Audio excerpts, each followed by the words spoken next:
So,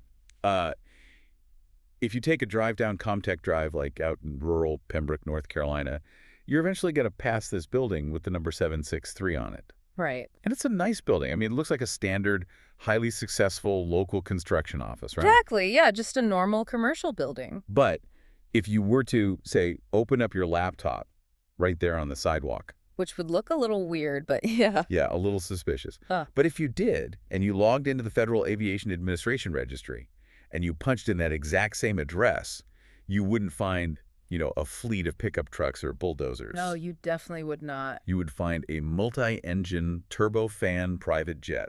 Which completely shatters the illusion of the simple local Main Street business. I mean, you are suddenly looking at an entirely different stratosphere of wealth and mobility. Exactly, and that's exactly what we're looking at today. We were trying to wrap our heads around how those two things coexist. It's a huge contrast. It really is. Yeah. So we are taking a magnifying glass to this highly complex, completely interwoven network of business, politics, and public influence, all situated in southeastern North Carolina. Yeah, and specifically, we are following the Episode 4 narrative notes from the Truth Seekers investigation to explore this local power network. Right, a network that some community members have actually dubbed the Pembroke Mafia. Yeah, and investigators are referring to the whole phenomenon surrounding this group as the Dreamcatcher effect. The Dreamcatcher effect. I love that name.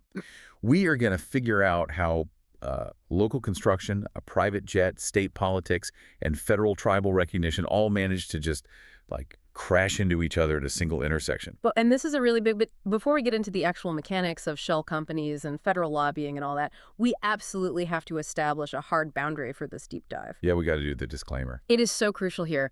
We must explicitly share the Truth Seekers investigation disclaimer with you. The information we are mapping out today is compiled solely for research purposes. It is completely driven by the expressed concerns of Lumbee tribe members who are simply trying to understand the economic realities of their own community. Yeah, they just want to know what's going on. Exactly. And we have to make it absolutely clear to you that the inclusion of any individual, any business entity, address, or relationship in this deep dive does not constitute an allegation or evidence of wrongdoing. No, not at all. Or misconduct, illegal activity, or a conflict of interest by any person or organization. Right. I mean, we are just looking at public filings. We are literally just looking at the math here. Precisely.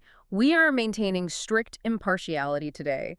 We're simply analyzing publicly available records, corporate filings, state data, just mapping these connections out for you. Yeah, reading the map. Exactly. We are not taking political sides, and we are definitely not endorsing any of the viewpoints found in the historical disputes over tribal recognition.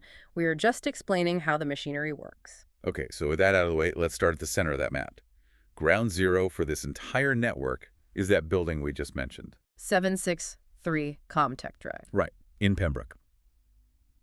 Because this is the corporate headquarters of Metcon, Inc. Yeah. And to understand everything else we're going to talk about today, you really have to understand the sheer momentum of Metcon. Oh, Metcon is a juggernaut. I mean, it is a highly successful American Indian-owned construction management firm. Huge player. Massive.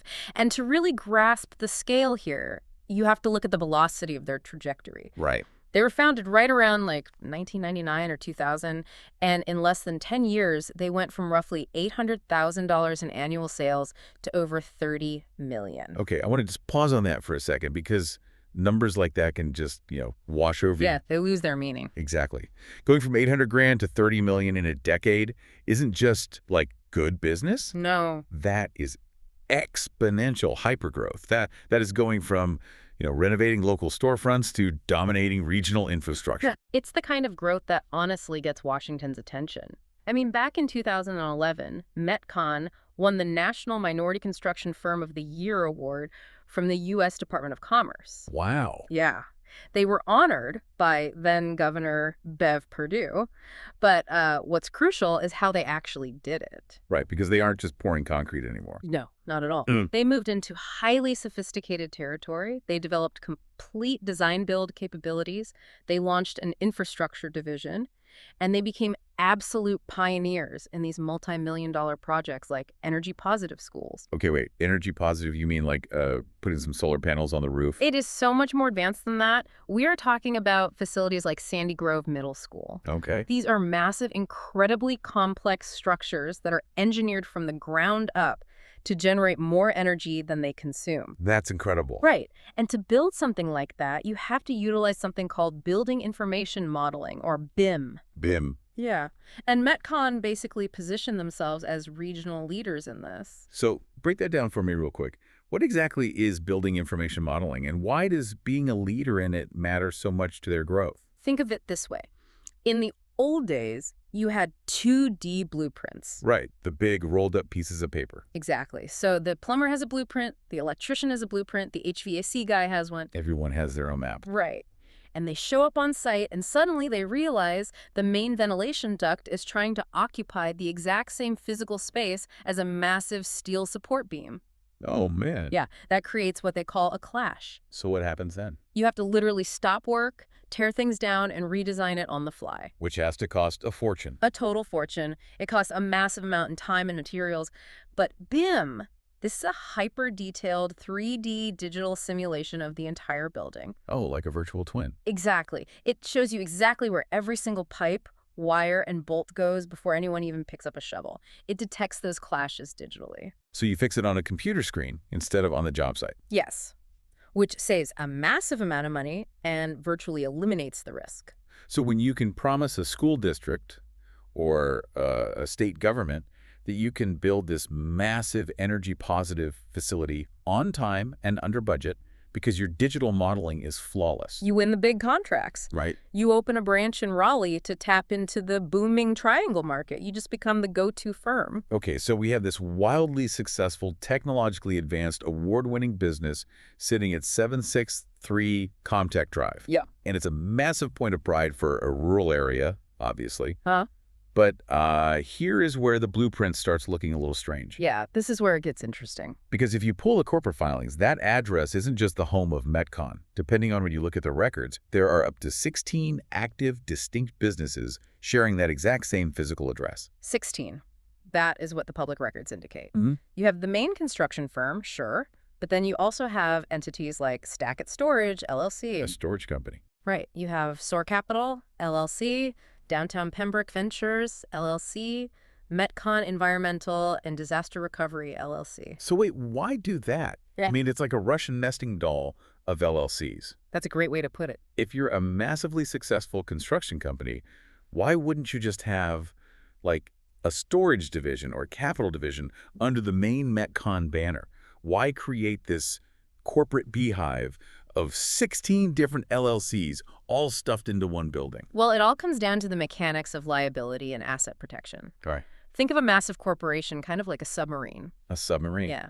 If you're operating a submarine, you don't build it as one giant hollow tube. No, because if you get a leak. Exactly. If the hull breaches in one spot, the entire ship fills with water and sinks. Instead, you build the submarine with heavy, watertight bulkheads. Right. You compartmentalize it. Precisely. So if the engine room floods, you seal the heavy steel doors, and the crew in the control room survives. Ah, okay. So from a legal perspective. In the business world, an LLC, a limited liability company, is that watertight steel door. That makes total sense. Because construction is an inherently high-risk industry. Cranes collapse, supply chains fail, multi-million-dollar lawsuits just happen. Right. People get sued all the time. All the time. So if the executives at Metcon take the profits from their construction business and use it to, say, buy commercial real estate in downtown Pembroke or start a storage business, they do not want those assets legally attached to the construction company. Because if the construction company gets sued, they could lose the storage units. Exactly. If a massive lawsuit hits the construction side, they seal the steel door. The plaintiff can only sue the specific entity involved in the project. The real estate portfolio, the capital investment firm, the storage units, those are all perfectly safe inside their own separate LLCs. Right. So from a legal and financial perspective, it's not just normal, it's practically required if you're operating at this level of wealth. It's highly sophisticated risk management. Okay, so it's not necessarily sketchy, it's just really smart business. It is the textbook definition of advanced asset management. But what makes this fascinating isn't the existence of the LLCs themselves. It is the geographic and economic density. Meaning everything is in one place. Yeah. You have an incredible concentration of capital, real estate, and operational capacity, all anchored to a single node in Pembroke. Right. And in a rural community that has historically faced severe economic and infrastructural challenges, a single building housing 16 watertight compartments of wealth, it creates an undeniable epicenter of regional power. Yeah, that's a massive footprint for one small town. And an epicenter needs architects, right? Yeah. If we're piercing the corporate veil, we need to look at whose names are on the dotted line. We need to look at the people. Let's look at the people manning the control room of this submarine. When we map the personnel across these 16 entities, a very specific, really tight-knit network emerges, and it all revolves around one central figure. Aaron Thomas. Yeah. Aaron Thomas. Aaron Thomas is basically the visionary. He is the president and CEO of Metcon, the man who founded it and drove that exponential hypergrowth we talked about. Right. He holds a Master of Construction Management from East Carolina University. He went through the executive management program at UNC Kenan-Flagler. He's got the pedigree. Definitely. And his name is the constant here. As you look through the filings for these various LLCs at the Comtech Drive address, you continually see his name listed as the manager or the member or the organizer. He is the primary engine of this whole network. But when you have 16 different companies moving tens of millions of dollars around, buying land, building schools, managing storage, you can't just have a visionary. No, you need someone watching the money. You need someone watching the vault.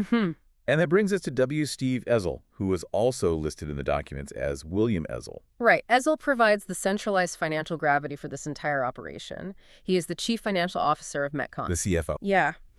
And he has over 25 years of construction financial management experience. And you have to realize the mechanics of running the finances for a group like this are staggeringly complex. Oh, I can't even imagine the spreadsheets. Right. You have money coming in from public-private partnerships, from state infrastructure grants, from higher education bonds. And then you have money going out to subcontractors, equipment leases, land acquisitions across 16 different ledgers. So Ezel is the guy making sure it all balances. He is the central authority ensuring that the capital flows efficiently and legally between all those necessary watertight compartments. Okay, so we have the CEO and the CFO. That is just standard corporate structure. But here is where the lines start to really blur. This is where it gets complicated. Yeah, here is where the private sector crashes into tribal governance. Let's look at Stephen Hunt. Stephen Hunt is the Chief Operating Officer of Metcon. The COO. Yep. He is responsible for the day-to-day execution of the construction firm's massive regional projects. But in May 2021, he was selected to serve on the board of directors for Lumbee Tribe Enterprises, LLC or LTE. And LTE isn't just like a small community board. Not at all. LTE is a subsidiary of Lumbee Holdings, Inc. It was created specifically to manage government contracting for the tribe. Okay, let's look at the mechanics of this overlap, because this is wild. You have a top executive, the COO, of the region's most dominant private construction firm, now sitting on the board of the tribe's official federal contracting arm.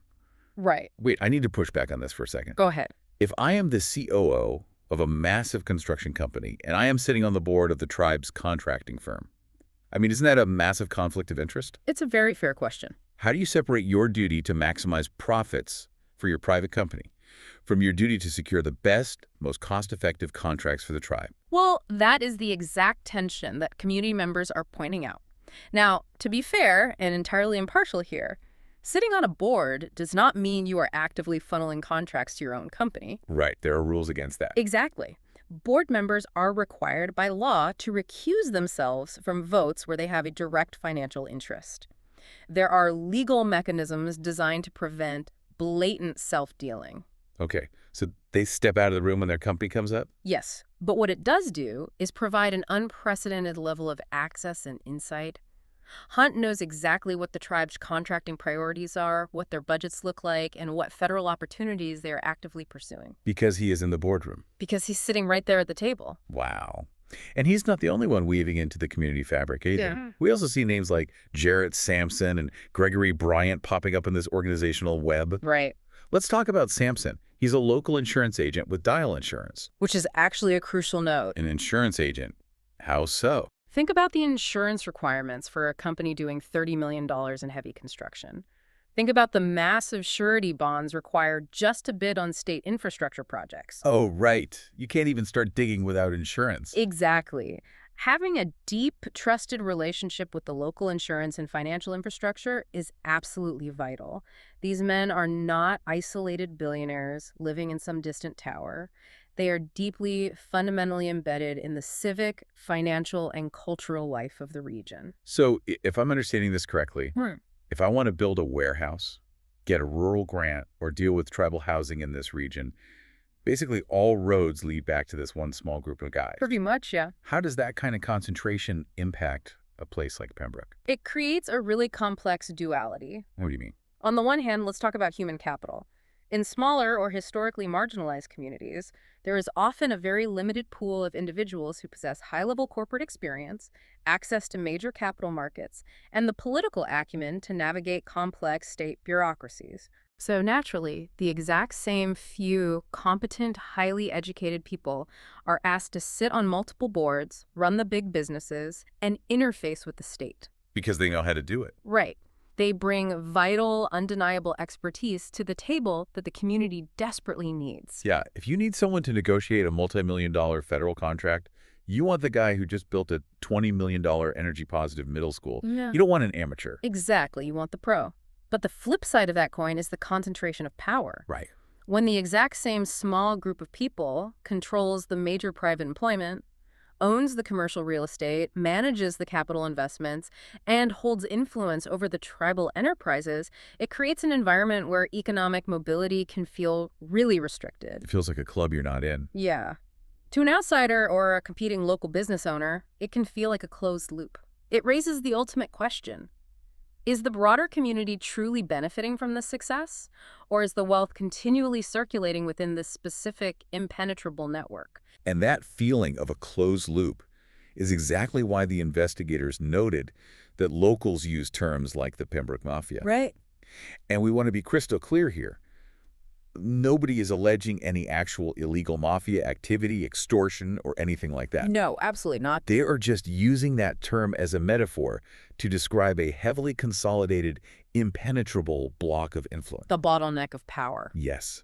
And to truly understand just how consolidated and powerful this block is, we have to go back to that detail from the very beginning of the show. We have to look at the sky. We have to look at TPS Air, LLC. Okay, when I was reading the source material for this deep dive, I literally had to stop and read this section 3 times to make sure I wasn't misunderstanding the acronyms. It's pretty shocking on paper. Let's walk through the paperwork. TPS Air, LLC, was established in October 2019. It's registered to 763 Comtech Drive, the exact same address as Metcon and the 15 other LLCs. Yeah. It uses Metcon's exact P.O. box. The CFO, listed on the incorporation documents, is William Ezel, The Vault Watcher. the Vault Watcher. And the stated nature of the business on their annual report is a single word: travel. Which is a remarkably understated way to describe it. Just a little bit. Because when you pull the Federal Aviation Administration Registry Inquiry for TPS Air, LLC, it reveals the specific nature of that travel. Here we go. TPS Air is the registered owner of a 1983 Cessna 550. Its N number is 917BB. Okay, for those of us who don't read aviation magazines on the weekend, what exactly is a Cessna 550? Because we aren't talking about a little single-engine propeller plane you take up on a Sunday afternoon, right? No, we are definitely not. The Cessna 550 is the Citation 2. The Citation 2. It is a fixed-wing, multi-engine turbofan aircraft. A jet. It is a private jet. It requires a 2-person crew. It cruises at over 400 miles per hour, and it can carry around 10 passengers. Let's just sit with the mechanics of this for a second. Owning a private jet isn't like owning a delivery truck for your company. You don't just park it out back next to the dumpsters. Oh, not even close. The logistics and the sheer capital required to operate a turbofan aircraft are immense. Like, how much are we talking? Well, you have hangar fees, you have to retain highly specialized, type-rated pilots, you have massive insurance premiums. Right. And the maintenance on a jet from 1983 is incredibly rigorous and expensive. Engines have to be regularly overhauled, Avionics have to be updated to meet FAA standards. We are talking about hundreds of thousands, if not millions of dollars in operational costs just to keep it in the air legally. And the fact that this asset is just parked inside an LLC at a local construction headquarters, I mean, it entirely shifts our understanding of this network scale. It really does. We went from talking about local guys pouring concrete in Pembroke to turbofan. Having an airplane completely rewrites the rules of engagement, doesn't it? It completely evaporates geographic boundaries. What do you mean by that? When you have access to a Citation II, your operational paradigm shifts from the regional to the national. You are no longer constrained by a 4-hour drive up Interstate 95 just to check on a project. No more road trips. Exactly. You can fly to Raleigh for a 9 a.m. breakfast meeting with state legislators. You can be wheels up by 11, land in Washington, D.C. by noon to have lunch with a federal lobbyist, and be back on the ground in Pembroke in time for a tribal board meeting that evening. Wow. It's literally a time machine. It really is. It allows you to exist in multiple arenas of power simultaneously. It is the ultimate tool of influence. It allows the specific network to operate on a state and federal level with an aggressive efficiency that a standard regional business simply cannot compete with. And they absolutely use that tool to bridge the gap between Pembroke and the halls of state power. Because this network doesn't just dominate the private sector, right? They have aggressively inserted themselves into state-level public influence through some very strategic board appointments. Yes, the boardroom web. Let's look at the boardroom web. Let's start with Aaron Thomas. He doesn't just run Metcon. He sits on the board of directors for the Economic Development Partnership of North Carolina. The EDPNC. The EDPNC. And we really need to explain the mechanics of what the EDPNC actually is, because Economic Development Partnership sounds like, a boring, dusty, bureaucratic committee. Yeah, sounds like a monthly Zoom call nobody wants to be on. Right, but it is not. The EDPNC is the engine of North Carolina's economic gravity. They are a public-private partnership that handles business recruitment, international trade, and tourism for the entire state. Okay, but how much gravity are we actually talking about here? Well, let's look at the data from their 2018 annual report. In a single year, they closed deals on 143 new corporate location and expansion projects. Okay. That resulted in $3.53 billion in announced investment. Hold on. $3.5 billion. Billion. With a B. Okay, to put $3.5 billion in perspective, that is roughly equivalent to the entire gross domestic product of a small nation like Andorra or Belize. It's massive. That is the amount of money flowing through the deals this board oversees in a single year. Exactly. They are the ones flying to Europe and Asia, pitching major corporations to build their next huge manufacturing plant in North Carolina, rather than Texas or Georgia. Wow. Aaron Thomas is sitting at the table where the state's multi-billion-dollar economic development decisions are being made. He is interacting directly with the CEO of the EDPNC, Christopher Chung. Right. He is rubbing shoulders with the board chairman, Frank Emery Jr., who is the chief legal officer of Novant Health, which is a massive healthcare network. Thomas is operating at the absolute highest tier of state commerce. But wait, why would the state want a regional construction CEO on a board that handles, international business recruitment? Why him? Because the EDPNC explicitly focuses on rural economic development, too. You can't just put every new factory in Raleigh or Charlotte. The state desperately needs to stimulate the rural counties. Ah. Yeah. The EDPNC held an energizing rural North Carolina conference focusing on infrastructure, workforce readiness, and local leadership. By having a seat on this board, Aaron Thomas has a direct line of sight into the state's strategic priorities for rural areas like Robeson County. He knows where the money is going before anyone else does. He knows exactly where the state wants to spend its money before the public does. Man, and he isn't the only one in this network with a seat at a major table. Let's bring Jarrett Sampson back into the picture. The insurance agent. Right, the guy with Dow Insurance. In December 2024, Jarrett Sampson was appointed to the Golden Leaf Foundation Board of Directors by the Speaker of the House. The Golden Leaf Foundation. Now, I know Golden Leaf is huge in North Carolina, but how does it actually work? Where does their money actually come from? The mechanics of Golden Leaf are fascinating, honestly. Back in 1998, the major tobacco companies signed the Master Settlement Agreement with 46 states. Oh, the big tobacco lawsuit. Exactly. They agreed to pay billions of dollars annually to compensate for healthcare costs related to smoking. Right. North Carolina took a large portion of its settlement money and created the Golden Leaf Foundation. Their specific legal mandate is to manage those funds and use them to increase economic opportunity in North Carolina's rural and tobacco-dependent communities. So it's essentially a massive state-sanctioned grant machine for rural counties. Yes, they control significant, highly sought-after capital. If a rural county needs to build a new industrial park or upgrade its water and sewer infrastructure to attract a factory, or fund a workforce training program at a local community college, they apply for a Golden Leaf grant. And Sampson sits on the board that decides which rural communities get that money. Yes, he does. And remember his background. His bio notes, his involvement with the North Carolina Joint Underwriting Association, the Pembroke Rotary Club, and crucially, the loan committee for the electric cooperative of the Lumbee River. Which is a massive utility. Yes. I looked this up. The Lumbee River Electric Membership Corporation generates over $150 million in annual revenue. Yeah. So Sampson is deeply, fundamentally embedded in the region's financial and utility infrastructure, and now he is one of the gatekeepers for the state's largest rural grant foundation.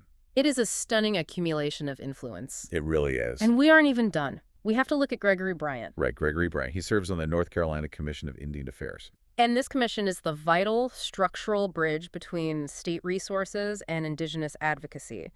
The commission deals with state-level housing initiatives, education grants, and economic development specifically tailored for Native American communities across North Carolina. Okay, so if I synthesize all of this. Yeah, put it all together. If I am a company and I want to build a major commercial facility anywhere in the state, I have to navigate the EDPNC. Right. If I'm a rural county leader and I need a massive grant to build out my infrastructure, I have to pitch the Golden Leaf Foundation. Yeah. And if I am dealing with indigenous housing or state-level tribal advocacy, I go to the Commission of Indian Affairs. Exactly. And this one single interconnected group of guys operating out of a single building in Pembroke has a seat at all three of those tables. It is a masterclass in strategic positioning. They have effectively covered the three most important pillars of state-level influence relevant to their specific business interests and their community: overarching economic development, rural infrastructure funding, and tribal affairs. Which brings us to the absolute crescendo of this entire deep dive. The big moment. The moment where this incredibly well-positioned corporate network collides with federal politics. Yeah. Let's talk about the catalyst: federal recognition of the Lumbee tribe. To understand why this event is so seismic, we have to look at the history, because this isn't just a policy change. No. It is a multi-generational, deeply emotional struggle. The Lumbee tribe has been fighting for full federal recognition for over a century. Wow. They were recognized by the state of North Carolina way back in 1885. But in 1956, Congress passed the Lumbee Act, which acknowledged them as Indians, but simultaneously denied them the full federal benefits that come with recognition. Wait, they said you were an Indian tribe, but you don't get any of the benefits of being an Indian tribe. Exactly. It's called a termination clause. And what kind of benefits are we talking about here? We are talking about hundreds of millions of dollars in sovereign funding. Funding for the Indian Health Service to build clinics.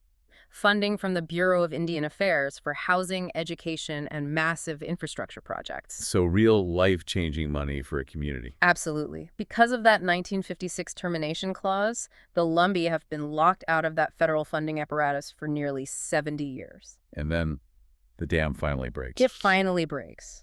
On December 18th, 2025, history is actually made. It is a monumental milestone. President Trump signs the National Defense Authorization Act, or the NDAA, for fiscal year 2026. And included deep within that massive defense package is the Lumbee Fairness Act. Okay, I have to stop you here. Yeah. Why in the world is a bill about recognizing a Native American tribe in North Carolina attached to the National Defense Authorization Act? Like, what does tribal sovereignty have to do with buying fighter jets and paying soldiers? That is a brilliant question, and it speaks to the hidden mechanics of how Washington actually works. Right. The NDAA is what is known in politics as must-pass legislation. Congress cannot, under any circumstances, fail to fund the United States military. Right, that would be a disaster. So because everyone knows the bill is guaranteed to pass, lobbyists and powerful senators use it as a train. A train. Yeah, they take smaller, highly contentious bills, like the Lumbee Fairness Act, and they attach them as riders to the massive defense bill. Oh, wow. It forces the opposition to swallow the tribal recognition, because voting against the whole package means voting to defund the military. That is wild. It's basically a legislative hostage situation. It is standard operating procedure for high-level lobbyists, and when this happens, it is an incredible victory for the tribe. Oh, I'm sure the celebration was massive. It was. You look at the quotes from the celebration. Tribal Speaker Alex Baker said, "Federal recognition did not create who we are. It acknowledged what we've always known." It's powerful. Former tribal council member Larry Townsend noted, "If you're not at the table, you're on the menu. We have opportunity now due to the work of Senator Tillis and others and our chairman and the Terry Sanfords and the Aaron Thomases." Oh. Notice that name drop. Yep. Aaron Thomas. Yeah. The CEO of Metcon, the guy with the private jet and the EDPNC board seat, is publicly credited alongside U.S. senators for helping secure this victory. He was instrumental. Thomas had previously served as the co-chair of the Lumbee Tribe of North Carolina's Federal Recognition Committee. He was deeply involved in the complex mechanics of making this legislation happen. And making legislation happen, especially attaching a rider to a defense bill, requires lobbyists. You don't just walk into the Capitol and ask nicely. No, you definitely do not. Enter Chess McDowell. Chess McDowell runs a firm called Checkmate Government Relations. Great name for a lobbying firm. Right. He is a prominent, highly effective lobbyist. He's the man who represented the Lumbee tribe in Washington, D.C., to help navigate the labyrinth of Congress and secure this historic federal recognition. So McDowell is basically the hero lobbyist for the tribe. Yes. But here is where the paperwork raises some incredibly uncomfortable questions. Let's look at the transaction timeline, because it is wild. The timeline is everything. December 2025. The tribe wins federal recognition with McDowell's lobbying help. Fast forward just 4 months to April 2026. We look at a Federal Lobbying Disclosure Act report for the first quarter of 2026 from Checkmate Government Relations. They report receiving $60,000 in lobbying income. Right? But the client listed on the federal form isn't the Lumbee tribe. No, it is not. The client listed on the disclosure form is Metcon, Inc. Metcon, the private construction company. Yes. And the specific lobbying issue listed on the form is simply issues regarding manufacturing/construction. Yeah. Hold on, are we sure that's not a typo? Why would a construction company hire a federal lobbyist for manufacturing, literally months after that exact same lobbyist secured a massive tribal victory? It is definitely not a typo, and this is exactly where investigators start tracing the lines between tribal advocacy and private enterprise. Break it down for me. Let's look at the mechanics of what happens after federal recognition. The tribe is now eligible for massive federal grants to build clinics, tribal housing, and infrastructure. Who is going to build those? Well, if you are a massive award-winning construction management firm, you want to be perfectly positioned to win those federal contracts. Of course. Hiring the exact lobbyist who just secured the recognition, who knows all the key players in Washington and within the tribe, is a highly strategic move. But the optics are staggering. Yeah. You have a lobbyist who just won a victory for the tribe, getting a $60,000 contract from a private firm whose CEO co-chaired the tribe's recognition committee and whose COO sits on the tribe's enterprise board. Right. I mean, where is the line? Does a line even exist anymore? It becomes incredibly porous, and it gets even stranger when you look at the real estate records we covered in previous investigation notes. Oh, yeah. Let's talk about the Wyoming Shell Company. Yes, the 23-hour land flip. Let's break this down for the listener again. Do. In a previous transaction, Lumbee Tribe Holdings was involved in a land acquisition. During the process, the land was briefly transferred through a shell company called Western Agricultural Holdings, LLC, which was registered in Wyoming. Okay, I have to stop you again. Yeah. Why Wyoming? We are talking about rural land in North Carolina. Why route a real estate deal through a state 2,000 miles away? Because of the specific legal mechanics of Wyoming corporate law. Wyoming is one of the premier states in America for creating anonymous shell companies. Really? Wyoming? Oh, absolutely. They do not have state corporate income taxes, but more importantly, they offer double-blind privacy. What does that mean? When you register an LLC in Wyoming, you do not have to publicly list the names of the managers or members. You simply hire a registered agent to file the paperwork. It creates an absolute black box. So nobody knows who owns it. Exactly. If you want to buy or flip land without anyone knowing who is really behind the purchase, perhaps to prevent sellers from jacking up the price or to obscure political connections, you use a Wyoming LLC. Okay, so they use this anonymous black box for a land deal, but somebody made a mistake. A huge mistake, yes. The attorney who prepared the deeds for this transaction, a man named Douglas Boyette based in Raleigh, made a clerical error. On a separate deed during the transaction process, he mistakenly listed a mailing address for one of the parties. And what did he type? He typed in 121 Ronaldo Village Way, Suite A, Winston-Salem. And whose address is that? That is the exact corporate address of Checkmate Government Relations. Chess McDowell's lobbying firm. Yes. So let me get this straight. Go ahead. You have a Raleigh attorney executing a complex, anonymous land flip involving the tribe's holding company, and he somehow has the Winston-Salem address of the tribe's federal lobbyist so close at hand on his desk that he accidentally pastes it into a property deed. That is what the paperwork shows. That implies a level of operational closeness, like a mingling of paperwork and personnel, that completely blurs the lines between the tribe's land deals, the private construction executives, and the federal lobbyists. It is the dream catcher effect happening in real time. The dream of the community is federal recognition and the resources it brings. But the infrastructure built to catch that dream, the lobbyists, the Wyoming holding companies, the legal representation is deeply intertwined with the private corporate network of the region's wealthiest businessmen. The net was woven long before the rain started falling. Exactly. And we have to talk about why that net was so expensive to weave. Because getting federal recognition wasn't just filing a form. It was a bitter, highly expensive political street fight. It really was. We need to provide context on the opposition the Lumbee faced, because it explains why so much political capital was being spent by this network. The opposition was fierce, and it primarily came from the Eastern Band of Cherokee Indians, the EBCI. Now, as a reminder, we are reporting this impartially. We are not endorsing the views of either side, but rather explaining the mechanics of the historical friction. Right. For decades, EBCI leadership, including Principal Chief Mitchell Hicks and former Chief Richard Sneed, strongly opposed Lumbee recognition. What was their argument? Why fight another tribe's recognition? Their public argument challenged the Lumbee's historical identity. In congressional testimonies in 2006 and 2020, EBCI leaders claimed the Lumbee were erroneously claiming Cherokee or other Native heritage. Okay. They argued that there are only 3 federally recognized Cherokee tribes and that recognizing the Lumbee undermines their sovereignty and culture. And how did the Lumbee respond? The Lumbee, backed by extensive academic research, genealogy, and history, vehemently pushed back against this. They traced their ancestry to tribes like the Hatteras, Tuscarora, Chera, and Powhatan, who gathered in the Robeson County swamps. So there is a deep emotional dispute over identity and history. But beneath the rhetoric, if you look at the math, there is a very modern cutthroat debate over resources. Always follow the mechanics of the money. Federal funding for recognized tribes is not infinite. It is a pie. Right. The Bureau of Indian Affairs has a set budget allocated by Congress. When a new tribe is recognized, the pie doesn't necessarily get bigger. It just gets sliced into more pieces. And the Lumbee tribe is huge. Massive. They have over 50,000 members.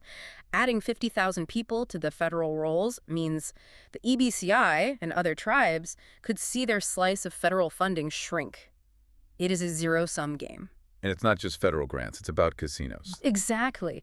Under the Indian Gaming Regulatory Act, federally recognized tribes have the right to negotiate compacts with states to build casinos on tribal land. Okay. The EBCI owns highly profitable casinos in western North Carolina. Full federal recognition for the Lumbee opens the door for them to build a casino in southeastern North Carolina. Which would be huge. It would intercept millions of dollars in gaming revenue from the Raleigh and Charlotte markets before it ever reaches the EBCI casinos. It is a direct threat to their market share. So to fight this heavily funded opposition from the EBCI, the Lumbee network had to bring its own political and financial firepower to the table. And they absolutely did. They deployed massive political capital. According to the investigation notes, Aaron Thomas personally gave $121,400 to Republican candidates in the 2023-2024 election cycle alone. Wow. He aggressively backed figures like Representative Jared Lowry, a former Lumbee tribal council member who has been a vocal advocate for the tribe and pushed back hard against the EBCI in Raleigh. Okay. Thomas also backed incoming state treasurer Brad Brainer and incoming state auditor Dave Bullock. But they didn't just bet on red. They hedged their bets. Yes, they did. His wife, Azalea Thomas, contributed $24,800, which included donations to the incoming Democratic governor, Josh Stein. They are covering all the bases. All of them. They are making sure that no matter who holds power in Raleigh, Democrat or Republican, they have a relationship with them, which makes total sense when you consider Aaron Thomas sits on the EDPNC board and Jarrett Sampson is on the Golden Leaf board. They are playing the state-level political game at the absolute highest financial tier. They bought a seat at the table to ensure the recognition fight was won. And that political maneuvering brings us to the most urgent part of this investigation. What's happening right now? The internal conflict happening within the Lumbee tribe right now. Because achieving federal recognition wasn't the end of the story. In many ways, the moment the ink dried on the NDAA, a new game began. Right. Now that the door to federal benefits and potentially a massive casino is open, the rules of governance are being rewritten. Let's talk about the casino amendment, because this is where the mechanics of power get really sharp. Currently, there is a major push led by Tribal Council Chairman John Lowry and State Senator Danny Britt to amend the Lumbee Constitution. Okay. The proposed amendment, designated as CLLO-202-6-0416-02, is explicitly designed to authorize gaming and for other related purposes. On the surface, authorizing gaming seems like a logical next step, right? The Catawba tribe recently built a casino in North Carolina. It brings in revenue, it creates jobs. Sure. But if you read the actual text of the amendment, there is a massive constitutional catch. The catch fundamentally alters the mechanics of tribal governance. According to the notes, this amendment would effectively remove the tribal members' right to vote on future gaming decisions. Wow. It bypasses a public referendum. It places the ultimate authority to authorize, regulate, and manage gaming activities directly and solely in the hands of the tribal council. And this right here is the aha moment. It is. This is exactly what the community members who contacted Truth Seekers are afraid of. This is the ultimate manifestation of the dream catcher effect. Yeah. For generations, the Lumbee people have fought, bled, and prayed to catch their dream of federal recognition and the sovereignty it brings. But the moment that dream is caught, the community looks around and realizes there is already an intricate pre-existing web of corporate entities, board members, federal lobbyists, and political donors waiting to catch those resources. Waiting with open arms. And now, there is a constitutional amendment on the table that would silence the general membership's right to vote on the most lucrative economic engine the tribe has ever seen. It creates a structural scenario where the sudden influx of federal wealth and casino revenue might not flow evenly through the community. Instead, it could be channeled directly through the existing corporate and political infrastructure that is already perfectly positioned to manage it. Exactly. Think about it. If the tribal council authorizes a $200 million casino, who gets the contract to build it? If you have a local construction firm that already handles multi-million-dollar public-private partnerships, that has an IT and defense contracting arm, that has the CFOs and the private jets and the high-level political connections, you are fundamentally positioned to win those contracts. It's like having the only bucket when it finally starts to rain in the desert. That's exactly what it is. We've taken a massive journey today. Let's just pull all of this together and look at the map we've drawn. We started at a single address in Pembroke 763 Comtech Drive, a building that acts as a watertight submarine for an award-winning construction firm, and up to 16 other liability-shielded businesses. Yep. And we found a highly concentrated network of executives who simultaneously serve as tribal board members and state-appointed commissioners. We discovered a Cessna Citation II private jet registered to that same address, revealing a level of mobility and wealth that allows this group to bypass local friction and operate directly in the halls of state and federal power. We traced their influence to the state's most powerful economic engines. The $3.5 billion EDPNC board, the rural grant machine of Golden Leaf, and the Commission of Indian Affairs. We follow the complex legislative mechanics of attaching the historic Lumbee federal recognition to a must-pass defense bill in December 2025. And then we found the tribe's federal lobbyist securing a $60,000 contract from Metcon just months later, alongside Wyoming shell companies and accidental deed addresses. We saw hundreds of thousands of dollars in bipartisan political donations used to navigate the zero-sum financial feud with the EBCI. And finally, we arrived at a proposed constitutional amendment that could lock the tribal membership out of voting on the very casino revenues they fought for decades to access. It is a profound, staggering example of how public advocacy and private enterprise can become so deeply entangled that the lines between them completely dissolve. It really forces us to examine the mechanics of power itself. It definitely does. As we wrap up this deep dive into the Dreamcatcher effect, I want to leave you with a thought to mull over, something that builds on the incredible complexity we've uncovered today. Okay. When a historically marginalized community finally achieves sovereign recognition and access to federal funds, how does that community ensure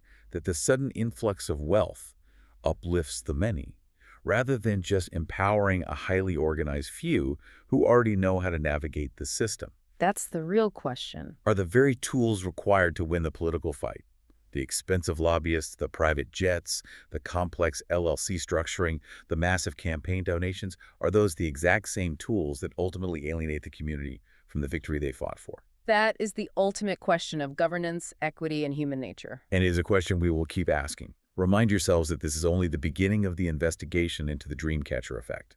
We've mapped the first layer, but there are more addresses, more contracts, and more mechanical connections to uncover. Thank you for joining us on this deep dive. Until next time.